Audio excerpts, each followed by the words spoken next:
Hi, everyone, and welcome back to Be Positive. I'm Krista Gregg, and today's episode is incredibly close to home because our guest is family.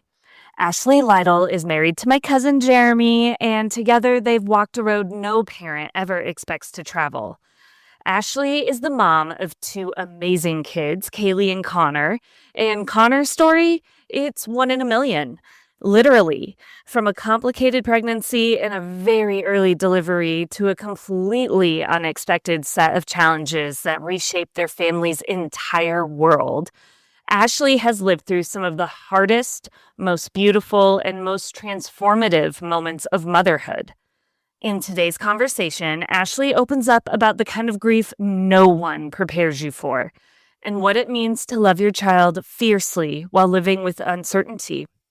She also shares how her family found connection, joy, in a new rhythm, even when nothing looked like they thought it would. This is a story of strength, tenderness, and rewriting what normal looks like. And I am so honored to introduce Ashley Lytle and welcome her to the Be Positive podcast.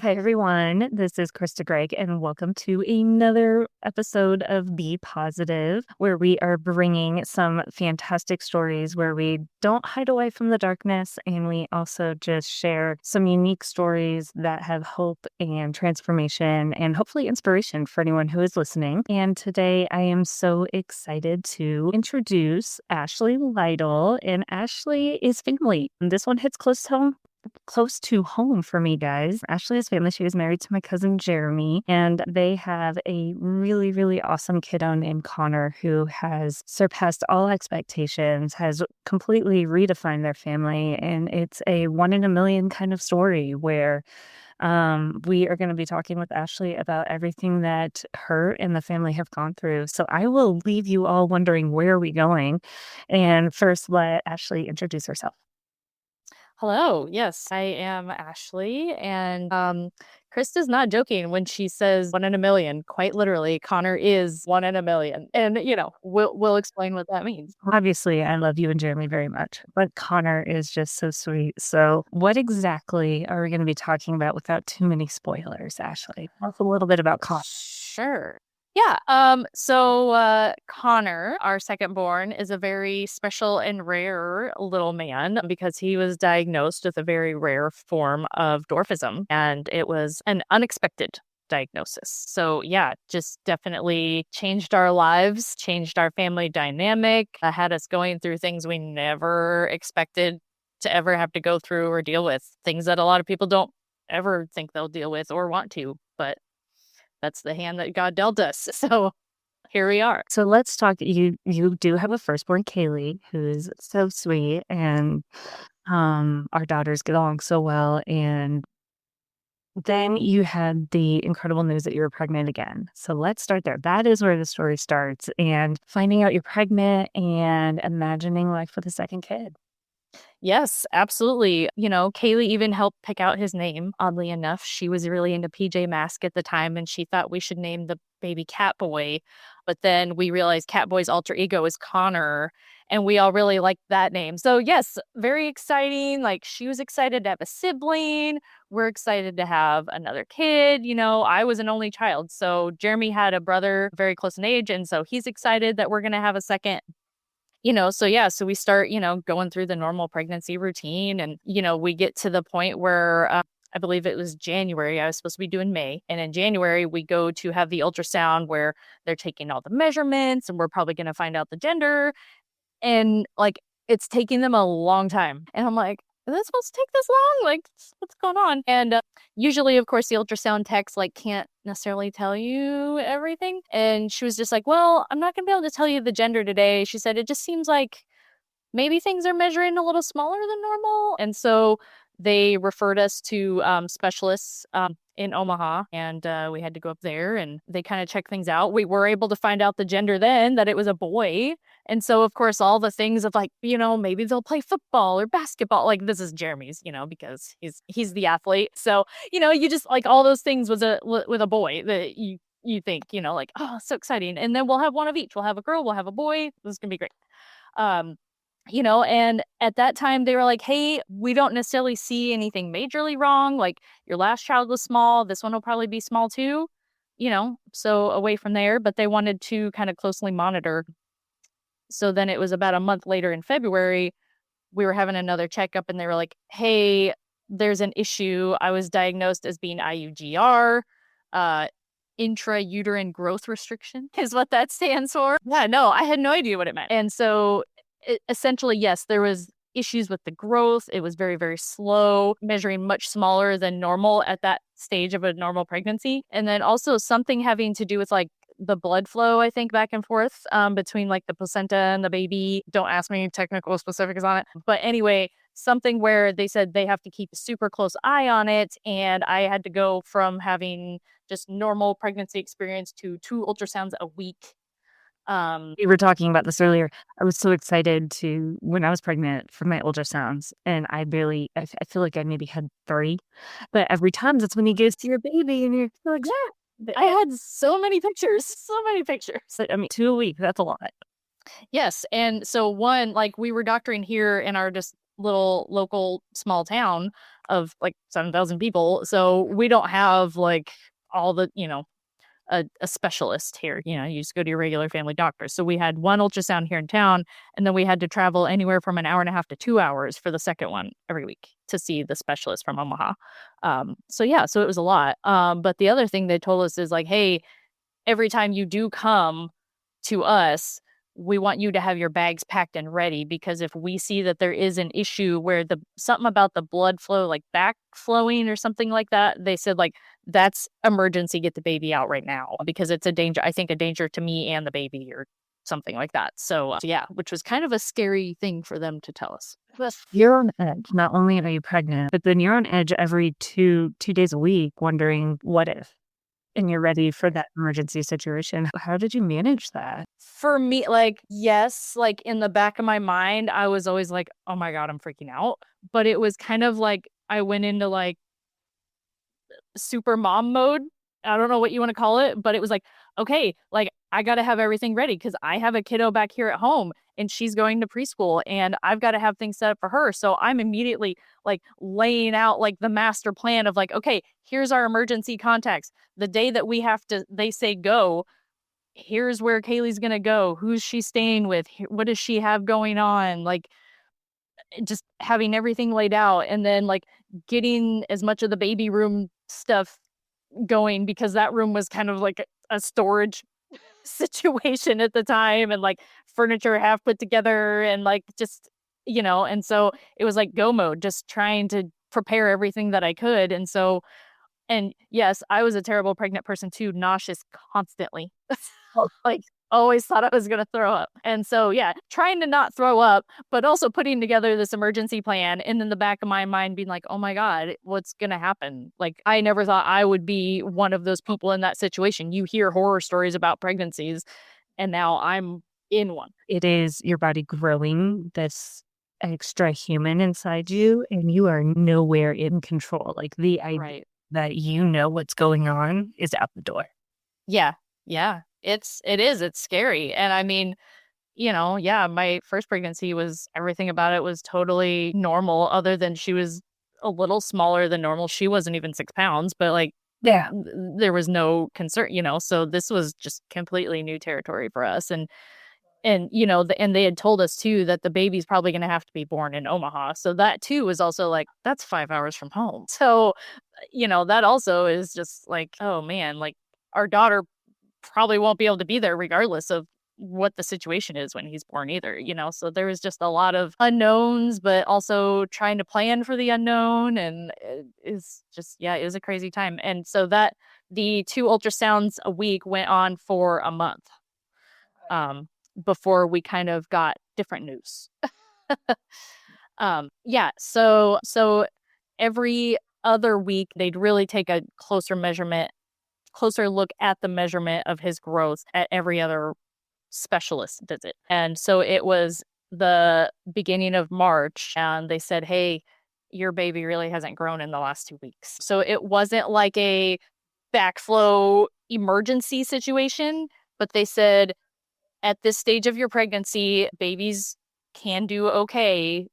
Obviously they're going to be in the NICU for a little while, but like babies can do okay at this point. And they said, we think it's safest if the baby comes out now. And so they said, you can go home, get your affairs in order. You're headed to Omaha tomorrow. And that was, my notes say 33 weeks. Was that about right? Yes. I think that's when he was born at 33 weeks. Yeah. So because he was due, I want to say like Mother's Day weekend. Yeah. But he was born March 6th. Wow. And so what was that next 24 hours like? Yeah, go home. And that's when I put my emergency plan into place. I'm so glad that we lived in McCook when this happened and that we have family here. And so it was like, okay, Grandma and Grandpa, you got to take Kaylee. Here's preschool. Here's when she's got to be there. Here's what she's got going on for the next 2 weeks, because I didn't know how long, whatever, and so they had her. Plan goes into place. Like, we kind of repack our bags for a longer, we didn't really know how long, but potentially longer duration, and take everything we need. And then, the next day we leave early and head up to Omaha and get checked in. I actually was in the hospital for a couple of, I think 2 nights before he was actually born. Maybe one night, I can't remember. But yeah, it was there for a little. It wasn't like emergent, immediately put me into C-section. But yeah. You guys, you had a lot of time and also not a lot of time to kind of absorb this new news of you're going to have a baby. You're going to have Connor. And it under circumstances which originally you weren't imagining when you knew you were pregnant. And what was the conversations happening between you and Jeremy as you were preparing to have the C-section? I think there was kind of like this unspoken thing in both of our brains where we were just like, we just kind of kept out loud where we're like, it's going to be fine. It's just going to be a smaller baby. Like, Kaylee was smaller. He's going to be smaller. Yes, we're going to be dealing with some NICU time, but that's okay. But I think in the back of our minds, we were both thinking like, okay, surely this can't be worst possible scenario. Not, why would that happen to us? What are the odds it's going to happen to us? Like, everyone thinks that, right? What are the odds it's going to happen to us? Like, we're kind of planning out, like, after he's born, obviously we're like, okay, Ashley's going to stay in Omaha with Connor because we know he's going to be in the NICU. Jeremy's going to go back home, take care of Kaylee, try to give her a sense of normalcy. Like, we don't know how long this is going to be, but we've been told that typically they go home roughly around their due date. So we already knew roughly how long this NICU duration was going to be. So, I mean, we're just kind of talking logistics. I mean, I think we both had kind of that, like, what if in the back of our brain, but we just like didn't want to say it out loud. Or at least that was going in my brain. You just don't know what you don't know. But you ended up going into the hospital, having your C-section, Connor's born. So yeah, C-section was, I mean, I've never had major surgery. So first of all, like, that was just like not enjoying that experience whatsoever. Yeah. So Jeremy's there with me. He's all, in the garb that they put, dads in. And keep in mind, this is 2022. So they're still sort of under like COVID a little bit. So, there's still a lot of masking going on. You have to, like, they check your temperature and masks everywhere. So there's that. But anyway, so yeah, so surgery is happening. They take Connor out and like, there's like a clear screen. So they hold him up and I could see him and I'm like, oh dear gosh, that's a really tiny baby, which I knew, but like, never seen a baby that small in real life before. And he had like this bright bleach blonde hair, like so much hair, and it was bleach blonde. I'm like, wow, where did that bleach blonde hair come from? That's crazy. And so like I kind of got to like put my finger up against the plastic, and like his little tiny finger was kind of trying to like wrap around my finger, and I was like, again, just like the teeniest, tiniest hand wrapping around your finger that you can imagine. So we kind of had that like brief moment. And then he is whisked away into one of those little boxes, incubate, whatever they call it, that takes them away. And Jeremy follows. and like a team of people with Jeremy, just go, baby's gone. That I mean, even through my birth, Matt was like, "Wait, who do I go to? Do I go to mom? Do I go to baby?" Like, Well, okay, just I'll go where you tell me. Yeah. So then they do whatever they have to do with me, and then I get whisked away to some recovery room, and then Jeremy comes back in and they strap a breast pump on me immediately. And I'm like, whoa, what's that? Like, this did not happen with my first pregnancy. But I didn't think about it. But because he was born early, things were not ready yet with the body, right? And so they're trying to like get it going. It's like, okay, your baby needs milk, like let's go. And my body knew what to do, and it wasn't a lot at first, but it's started producing. They kickstarted it. So there was that. So then once that was done, they wheeled me into his room in the NICU. And that was one of the hardest moments of my life, because when you have a newborn baby, you expect it to be this beautiful, cute little bundle of joy. And I hate to say this, but like he just looked like this little like alien. Like it wasn't like this cute cuddly little baby. Like he's all these tubes and he's intubated and he's in this box. Like it's one of those things you have to stick your hands through the holes and like obviously like all the sanitizer, clean your hands, whatever. And like I almost didn't even want to put my hand in there and touch him. I was like, I'm gonna break him. Like I'm gonna bust a wire. I don't, So it was not easy, because that was not like, so opposite of the first pregnancy. I had this beautiful, cute little girl in my arms, and now I have this thing in a box, and it's my baby, but I'm like, that's not my baby. It's, ugh. It was so hard. Connor was roughly 2 pounds, 12 inches long. Like, He was under 2 pounds. He was 1 pound, 14 ounces. such a tiny little baby boy. Yes. So tiny, so tiny. And again, like I didn't even know that, like, can you imagine like the teeny tiny little diapers? They have teeny tiny little diapers for that. I mean, that's like doll diapers. And then again, like you could barely see him, it seems like, because he's got all the tubes and wires and all the things.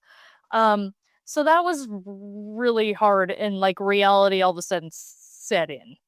I heard later from like his primary nurse that she basically did not leave his room all day, because it was very touch and go, because he's born very early and very tiny and needed a lot of help breathing and all the things, right? I mean, so yeah, to find that out later was like, oh my gosh, like He was delivered at 33 weeks. He was still very underdeveloped for 33 weeks. correct. Yes, right. Right. So then to kind of fast forward progression, like, so now I have a doctor and the baby has a doctor, right? So the doctor that sees the baby comes and gives us an update. I was probably in the hospital for 2 or 3 nights after that. And so I don't know if it was the next day after he was born or 2 days later. Don't remember why, but he had to have a blood transfusion. I think he was getting anemic or something like that, because and they have to take blood. And so the doctor said, well, we should probably try to find out why you had this IUGR, why he was born. So like, let's see if we can find a reason, because that may help us with, if you were to have a future pregnancy, or if there's anything else going on with Connor that can help give us some answers. So they took blood from him, and then they took swabs from Jeremy and I and sent it off to a lab. And then, it took I think 2 weeks or something for us to get results back. So you guys get swabbed. You're now recovering in a hotel. Jeremy eventually has to get back home to Kaylee. Jeremy had gone home maybe 3 or 4 days after Connor had been born. Because again, we got Kaylee back at home. He had to kind of come back here and put his plan into place of kind of being, single dad a little bit, for a while. So Yeah. yeah. How much have you really talked to family about what you guys are experiencing yet and the unknowns? Right. So, I mean, very few people even knew that he had been born. Like we weren't about to announce this to the world, because I mean, let's be honest, we didn't even know if he'd make it home. Yeah. I mean, when he's that little, born that early, we don't know. So obviously our parents and close family know, and then all of our kind of close friends, emergency contacts that are back home helping with Kaylee or whoever. Those are the only people that know. And so it was again, it's like, oh, we don't get to make this awesome grand gesture announcement to the world that we have a new baby. Yay. And so, okay, we've kept everybody waiting long enough. What was the result after the 2 weeks of the genetic testing? Right. They come in one day, well, and they kind of give me a heads up, so I had to make sure. So Jeremy's not there with me, right? Again, he's back home working his job, taking Kaylee to preschool, all the things. So we find out that they have a diagnosis. And so they take me, the doctor on duty that day, the nurse on duty that day, and there's a couple of like genetic counselor specialist people.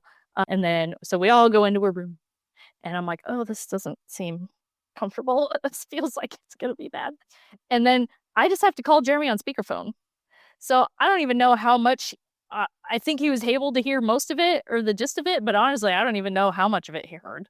But anyway, so we go into this room, and to be honest with you, most of it's a blur, and I really don't remember that many specifics of it, because they basically tell us, like, your child's been diagnosed with MOPD1. Well, what the heck does that mean? And they go into, it's a very rare form of dwarfism. And I'm like, okay, how dwarfism are we talking? And they're like, well, it varies a lot, but no more than 4 feet tall. They didn't tell us a certain part. I'll get to this part in a minute, because this is something that was Googled and found out later. But anyway, it was kind of some doom and gloom, but also like a lot of unknown, because they said it's very, very rare. And there's not a lot known about it. So like there were certain questions that we had that they just couldn't answer. Yeah. They were like, oh, well, that's something we're going to have to kind of wait and see. And so I'm just bawling, crying. Towards the end of the call, Jeremy said, okay, like, I want to go read it, because they were like, oh, we'll send you some information. Like, they gave me some packet. They told Jeremy some website he could go look at, because he was like, I need to go get some more information on this, and then I would like to call you back. And so after that meeting, I went straight back to my hotel room and stayed the rest of the day. And I'm pretty sure that meeting happened in the morning. I was distraught. I was like, this is a dream. This isn't real. This isn't happening. I don't know how to deal with this. Like, I just wanted to go to sleep and wake up, and it was all just a bad nightmare. Honestly, like, I didn't think, and I didn't even want to go back the next day. And so then of course, Jeremy and I talked on the phone later. He told me after he got that he was at work, right? And he had his door closed, and he said he cried. Yeah. Like, had his office door and just sat there and cried for a little bit, because like life altering news. Again, we thought it's not going to happen to us, that we get some rare, extremely rare genetic thing, which, going back to the 1 in a million, this is like how rare it is 1 in a million or less than 1 in a million chance of getting this rare form of dwarfism. The MOPD1 stands for, not that anyone is going to know what this means, but it's microcephalic osteodysplastic primordial dwarfism type 1. And so there's lots of different types of primordial dwarfism. He's just like proportionally small everywhere. Yeah. There's something that you mentioned to me at one point. This was a type of grief where we were grieving the lives that we imagined. Yeah. I had never thought that I'd be grieving, like you said, grieving someone that's alive. We're not going to have the normal family experience that we expected. And at that time, we didn't even know, well, and I guess to this point, Jeremy had gone back and done some research. The research said that the life expectancy was like 2 years. Yeah. And so, it's like, well, I mean, gosh, we're going to be dealing with whatever we're dealing with now for 2 years. And then I guess we're going back to a family of 3. Like, I don't know. Like, it was, yes, very much grief, just in a different form that I've never experienced, never expected to experience. Because, yeah, again, I don't know what this means. Like, are we going to be able to do all the things? Like, we love to go outside. Can we still go outside and go hunting and fishing? Can we still go hiking? Can we go on vacations? Like, and then what is this going to mean for Kaylee? And like, she was looking forward to having a sibling. And now, like, like, is she going to lose a sibling at such a young age? And like, that's going to be traumatic. Like, all the worst case scenarios things are just going through your head.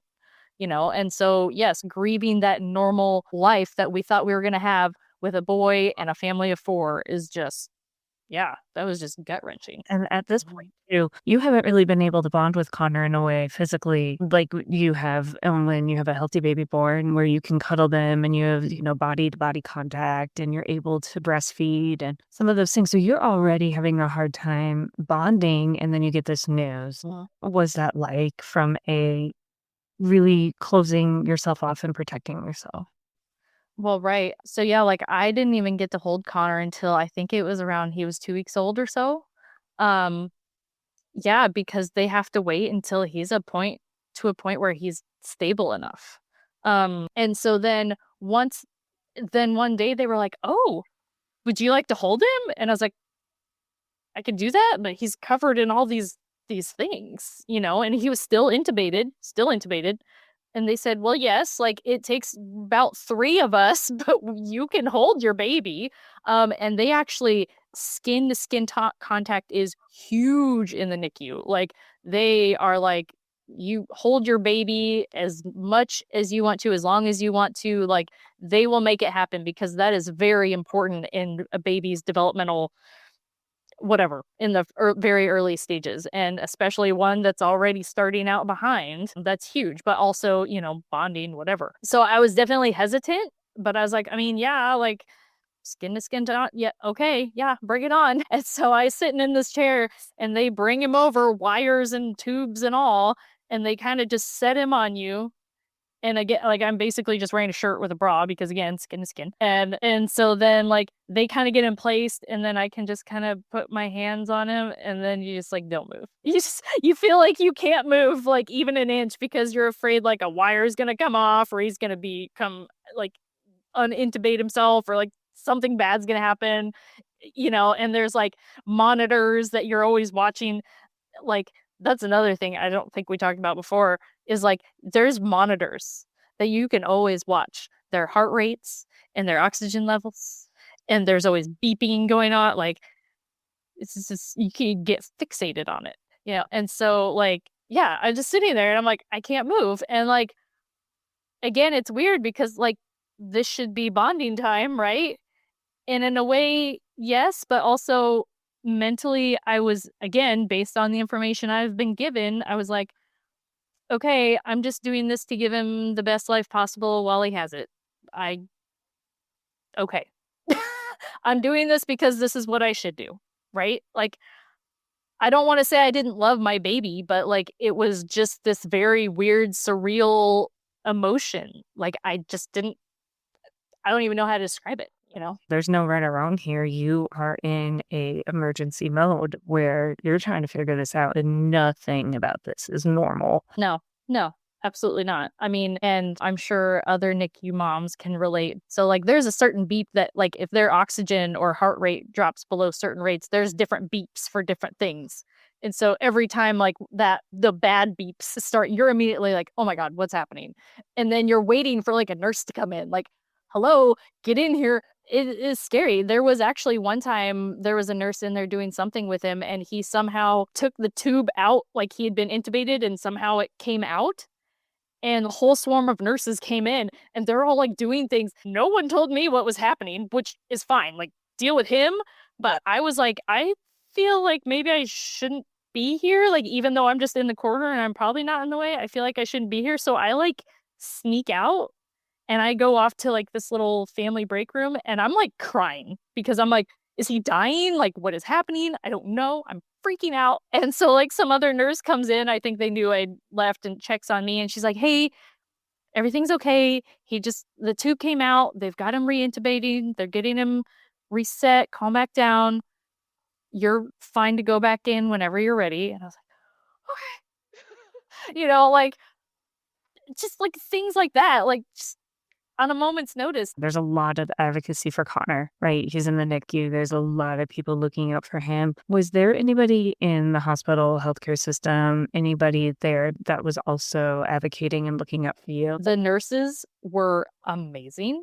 Like when he went through that whole thing, and there was more than once where something happened, or he had to go have like a MRI or something that was going to be scary and uncomfortable for him or me or both, like they would give you like a $10 Starbucks gift card and be like, hey, go down to Starbucks, go get a drink, just go like take a break out of the NICU for a while, go relax. They also always had people like once a week that would come and talk with me just to be like, how are you feeling? Just checking in. How's family at home?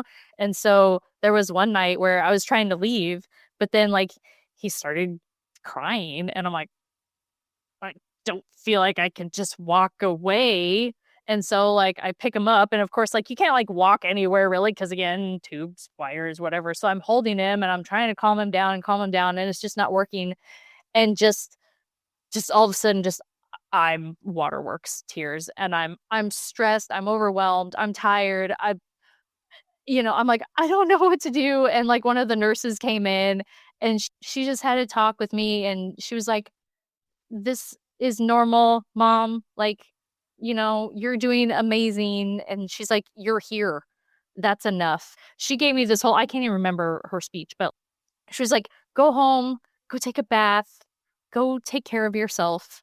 And she said, even if you're not here every day, that's okay too, because some moms can't be, and she said, you're already doing above and beyond what most can. And so, yeah, like the nurses in there, my gosh, like his two primary nurses I still am in touch with and I still send them like updates on Connor because that whole team there was amazing for not just Connor but for me too.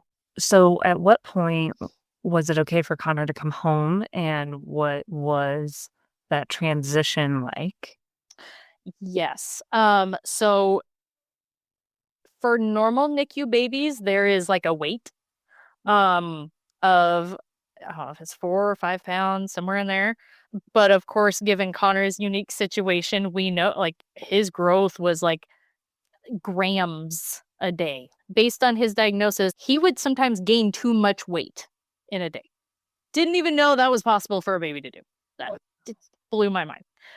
So his weight was definitely kind of like up and down a little bit. There was just random issues that would come up all the time. And so it was like, well, he's got to be stable enough to go home, which I mean, at the time, I didn't really know what that meant. I was like, okay, we're going to get him off oxygen. That's my goal, right? And so, like, he actually probably stayed a week or two longer because I was like pushing because they had started kind of experimenting with taking him off for short periods of time. And there was one point he was off for was it like a day and a half, 2 days? I don't know. But yeah, so I thought, okay, great. Yeah, like he's gonna be able to come home. No, that wasn't the case. Doctors made the determination he's gonna come home on oxygen. But he was at a point where he was stable enough. He was I think he was 4 pounds something. And basically he got to a point where he was, not intubated. He was able to drink from a bottle or breast. He was kind of doing both at the time, and yes, he was going to be going home on oxygen, but some kids go home on a lot more than that. That you guys are now his at-home medical team. You're going to be reintroducing him to family, to Kaylee, teaching Jeremy everything as well that you've been learning, like a 30-minute, here's a quick DIY of how to take care of your kid session. That was like a lot. Yeah, yeah. They taught us apparently everything we need to know about oxygen in about 30 minutes. And I was like, I don't feel comfortable with this.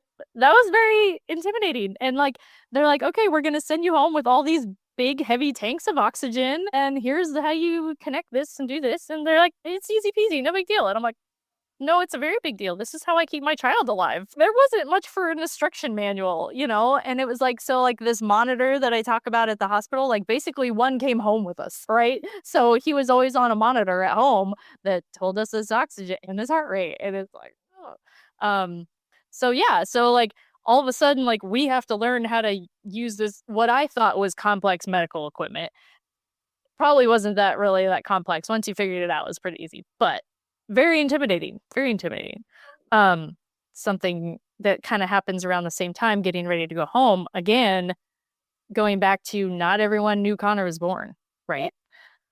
So, but now we know he's going to get to go home at least. And so we're like, I guess we tell the world, typical Facebook announcements. It took me a long time to craft that post because we were like, we feel like we have to say something. So it was kind of like, hey, surprise, Connor's here. But guess what? He's actually been here for 3 months. And then, kind of going into a little bit of like, Connor was born early because of this. He was diagnosed with this. We don't have a lot of answers, but it is what it is. He's healthy enough to come home. We're all excited to be home. But along with that is before we posted it, we hadn't told our parents about the diagnosis. We'd known about the diagnosis for the majority of the time he was there. Wow. We did not tell them. Yeah. Because we know there'd be lots of questions and we didn't have the answers. My parents had came to Omaha to visit one day and I sat them down and told them he's going home, but here's the deal, you know. And then I think, back here, Jeremy went and met with his parents and kind of had the same conversation with them. Of course, we told them don't Google it, but they all did.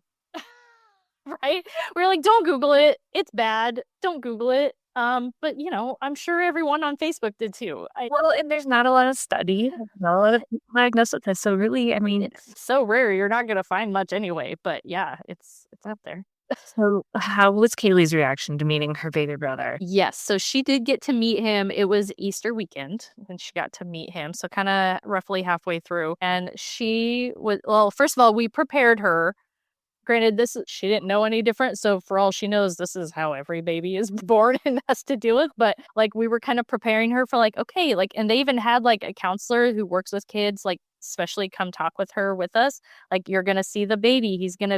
He was in a crib by this point, thankfully, but like he's going to have certain wires on him. And here's the safe places to touch him. And here's the not safe places. And we always have to make sure our hands are clean. And just like kind of going through basics of talking through. She was 5, I think, at the time.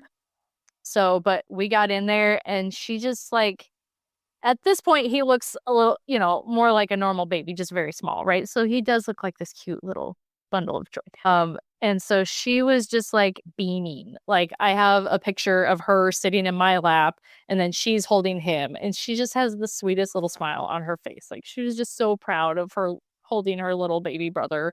Again, despite all the tubes and wires on him, like again, she probably didn't know any different. And so like she was just so happy to get to meet him. There was even one sweet moment where they give the babies baths in the NICU every few days. And so parents can stay and help with those kinds of things if you want. And Jeremy happened to FaceTime me while we were giving Connor a bath. And oddly enough, Kaylee was also taking a bath. And so, like, I was like, oh, look, your baby brother's taking a bath too. And so, like, she could see him and she was just like, oh, hi, baby brother. Like, yeah, I'm in the bath too, and it was like the sweetest moment. It was so cute. And just like things like that, like, kind of made the situation a little more bearable. And she was so strong through the whole journey because she didn't have mom hardly for 3 months. But I was so proud of how she handled things. She's such a good big sister. She's amazing. She is. So you guys have Connor home. You guys are acclimating as a family. Your extended family is starting to have a lot of questions, and you're finally telling them what's going on to the extent that you can. And then at some point, it has been determined that, I'm going to say this all wrong, but Connor's immune system is not able to fight off bacterial infections. Yeah, so that was super scary to find out, like, he's immune compromised. And, like, I didn't know at first that it was just for bacterial stuff, like, because this was all very new and confusing for us. So, like, I thought it was, like, anything, and the doctor had even told us, hey, if he gets a fever, he might need to go be in the hospital immediately. Even a simple cold could land him in the hospital, is what we were told, but they can't start them on this immunotherapy until they're at a certain age or weight or something. And so he kind of had to have blood tests. It was maybe every 3 months or 6 months, probably every 3, actually, I guess, because it was within his first year. But yeah, so they were like, okay, these certain, there's B cells, there's T cells, there's immunoglobulin, I don't know, all the things that are still very confusing to me. But just basically certain numbers are not where they should be for a baby at the age he was at. And I believe he was, I think, like 9 months old, okay. I think, somewhere around there. And they said, hey, we're going to need to start him on IgG or immunoglobulin infusions. And I was like, are we going to have to take him to like doctor, the clinic? And they're like, oh no, like we can teach you how to do that at home. And so now it's like the oxygen thing all over again, right? Like, I am not a medical professional and you're expecting me to do this. This is crazy. And so, yeah, they had someone come in and train us at home and showed us how to do this. And it's like you stick a needle into a fat layer, which, by the way, he has almost no fat. Like at that time, it was really minimal. He's got a little bit now, but like he's a really tiny little dude. And so you stick a needle into the fat layer and then it's only 5 mLs. And so you just kind of slowly with a syringe, like 5 mLs just kind of slowly goes into the fatty layer, fatty tissue, and then it just kind of slowly absorbs into the skin. And then that is supposed to keep his immune system at the levels it needs to be at for the proper protection that he needs. But yeah, so then yeah, it's like this is really scary then because then I felt like I need to keep him in a bubble. I have a kid that's going to be going into kindergarten soon and bringing home all of the things. And I was just so scared. I had hand sanitizer in every room of the house. It was so scary because I was just so afraid that any little thing was going to land him in the hospital. Well, and seeking care outside of yourself and Jeremy probably was a little bit intimidating because, well, everybody is very much well intended from grandparents and beyond. Not only do you have to teach someone how to help his oxygen, now all of a sudden you got to be really like sterile coming into this environment. Yeah. So was that pretty isolating between the two of you, just all of this on your shoulders, especially in that first year? Yeah, because honestly, I didn't trust anybody else to do it.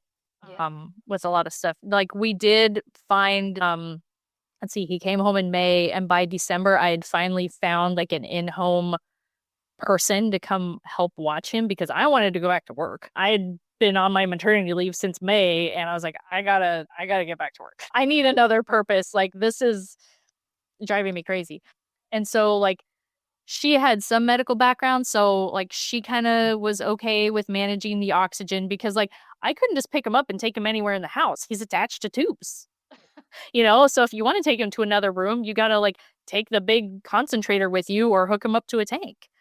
He could be off for like short periods of time early on, but yeah, so yeah, no, very intimidating, very isolating because yeah, it's like felt like we couldn't leave, couldn't go anywhere, couldn't do anything because one, he's on oxygen, and two, like can't let him get sick, can't do anything. And if we do, like the moment you walk into the house, like just like completely change your clothes, take a shower, like I don't know, just sanitize all the things.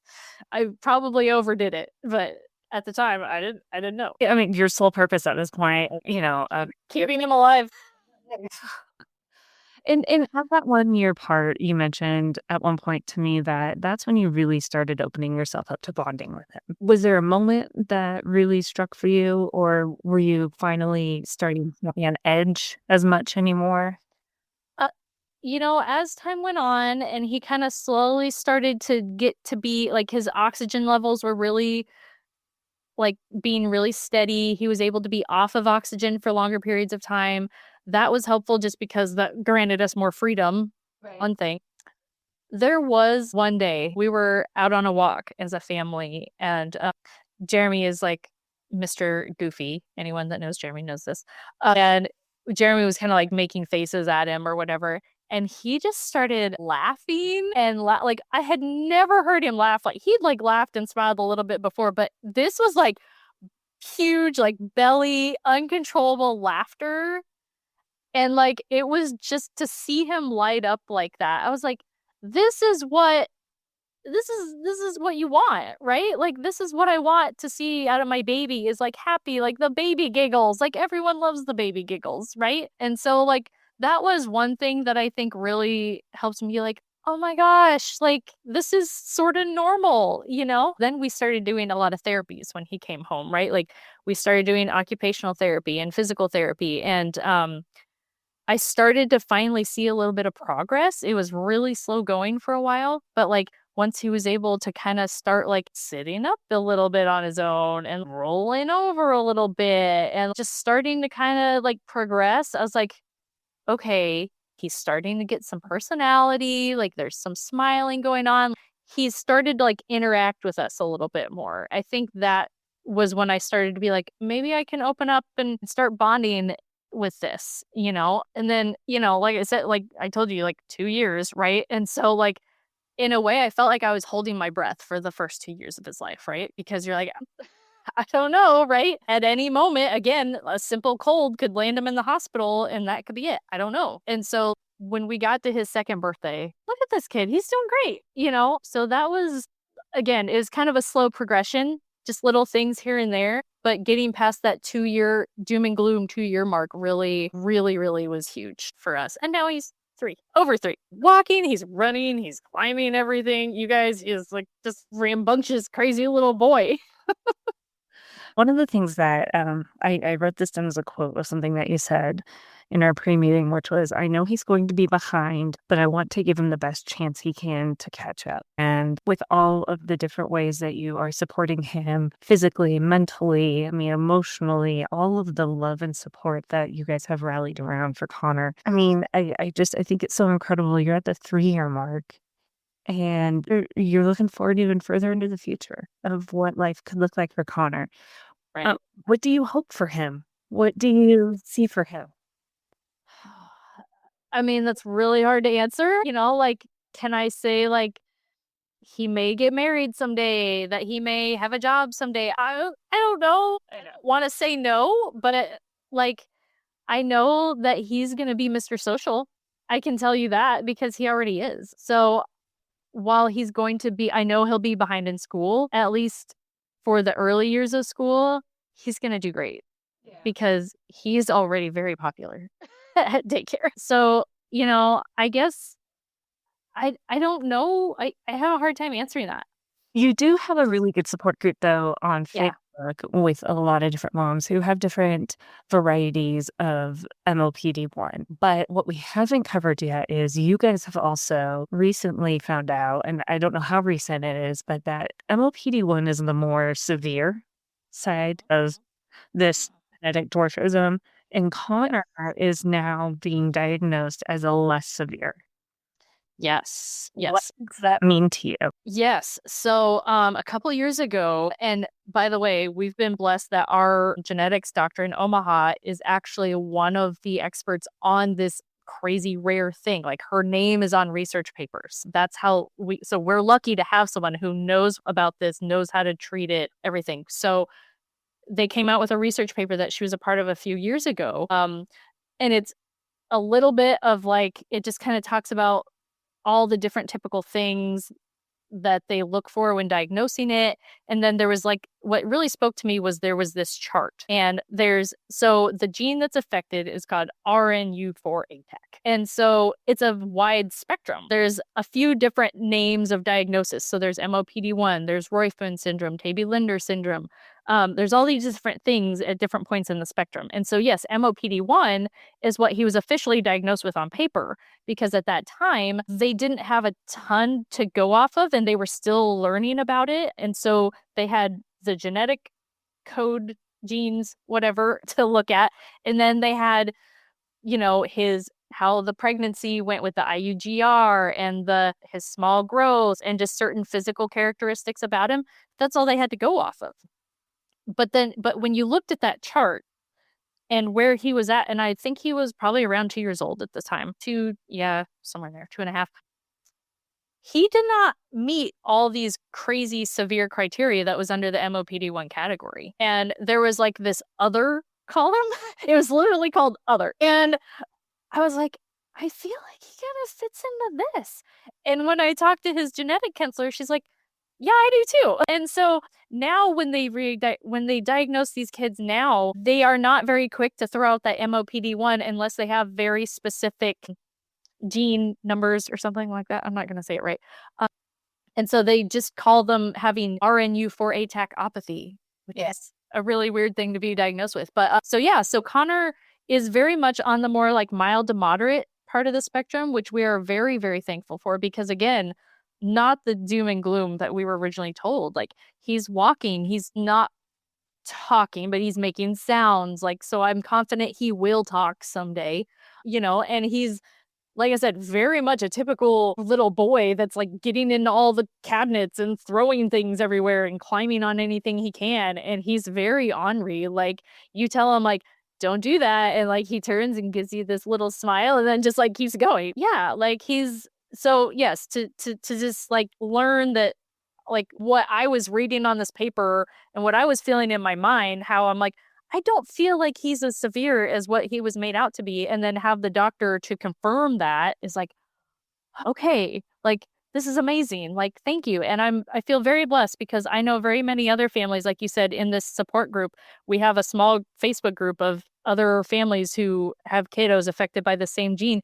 And I know there are many of them dealing with different complexities that Connor does not have. And so props to them because they're amazing for dealing with all the things that they deal with. But that support group is great because we can all, someone will be like, hey, like we're dealing with this. How did you guys handle it? I just saw someone post recently that they're just about to start the whole immunoglobulin and infusion adventure.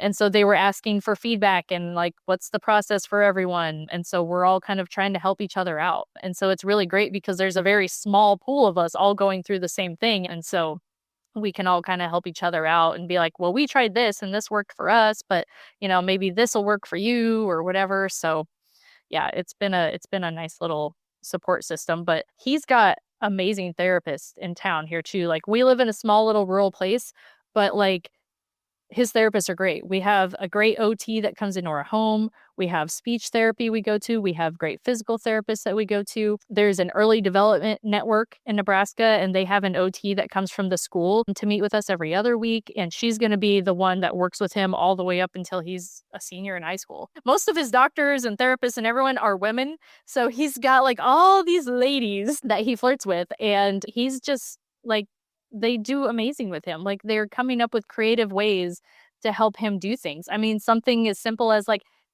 he's got to learn to go up and down stairs. That's challenging for someone as small as he is. Right now, he's around 30 to 31 inches tall and he's 3 years old and he's almost 17 pounds. He's wearing like 12-month clothes.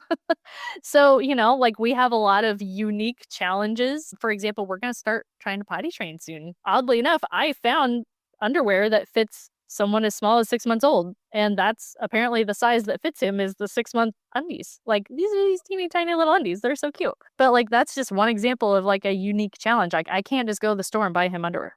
Yeah. You know? So just different things like that are going to be lifelong challenges. But yeah, But you guys are getting together through it together as a family. And yes. how has your relationship with Jeremy evolved through the last 3 years of all of these new dynamics, a lot of different pressures, and hopefully together through all of this as a team? Right. Man, I tell you what, Jeremy was a rock. Even if there's probably times where internally he was struggling, but he was definitely a rock. But in a way, I too, like, before he was born, I went into like emergency mom mode, whatever. I think I kind of went into some of that too, like coming home and dealing with everything. You're in survival mode, put my emotions aside. But yeah, Jeremy and I together, honestly, we've been on the same page with pretty much everything. And honestly, we've been that way through most of our marriage. Thankfully, we just work really well together. But I mean, it was definitely hard, and I mean, we're usually on the same page and we're just doing what's best for him, but what's also best for our family. And luckily, like I said, he hasn't been the doom and gloom that we were told. Absolutely. Well, and one of the things that you wanted to give advice to anybody who's listening who may go through, whether it's the smallest of struggles as being parents or the hardest of struggles of what you guys have experienced, is you still find a way to be the family that you want to be. And you have found creative ways to make that still happen. Yeah, I would say absolutely. Like to anyone who gets some crazy diagnosis, life altering, family altering stuff, like find a way to keep your normalcy. Like find ways to, like we like to go outside and to do things. And I went and bought like a portable oxygen tank backpack. Right. So like, okay, I'm going to strap this heavy thing on my back and I'm going to put Connor in a little carrier on my front. And dang it, we're going to go outside and go on a walk because there were trails we wanted to walk on that are not really stroller friendly, but dang it, we did it, So like, that's like, heck, we were with you. We went up to the top of a mountain and brought oxygen with us just in case. You went to the top of Pikes Peak. At that point and doing really well, but we still had it as a backup. Well, but you guys were so great because, like, you knew, okay, look, if we don't stretch the limits, we're never gonna know what the limit is, but at the same time, we Mhm. prepared in case of. And I was even getting altitude sickness, and I'm from Colorado. Like, when you go up to extreme elevation, you just never know. And you and Jeremy were doing so good. Like, okay, how's he doing? Do you think he's breathing okay? How are we doing? And we were up, we saw, Yep. then we left. And Yep. there I was think our daughters complained about headaches more than Connor. Like, he was fine the whole time. And the girls were like, "I have a headache." gosh, yes, no, they did. Yes, he's such a trooper. He's just like he is seriously, I mean, you know this, and you're gonna see it again in a month, but he is like to see what he's diagnosed with on paper. Mhm. It sounds very medically complex. I don't even know all the things what they mean when I look at his diagnoses on paper, but then to see him in person, he is just the happiest, sweetest kid. Like every time a therapist comes to our house and they leave, he holds their hand and walks them to the door. He is yes, and, like, every time we go to the therapy clinic, he's like he kinda, like, runs around like he runs the place, like, he just, like, runs around, he walks up to any stranger and is like, "Pick me up," and, like, just blows kisses, like, he is the sweetest, happiest, doesn't know there's anything wrong with him. Like, he's just so happy to be Connor. Yeah. Like, he just lightens up a room, so it just warms my heart to that he has that effect on people. Awesome, Ashley. Well, thank you so much for sharing your story. Yeah, absolutely. I'm happy to share it. I'm honestly an open book these days. Like took a while for me to like know how to talk about it or talk about it without crying. But if it can help someone else that gets some kind of crazy rare diagnosis, even not rare diagnosis, honestly, if I can help someone else figure out how to get through it and how to manage your family, then, I hope it helps somebody. I know it will. Well, thank you so much for joining, Ashley, and, yeah, I'll see you soon. All right, sounds great.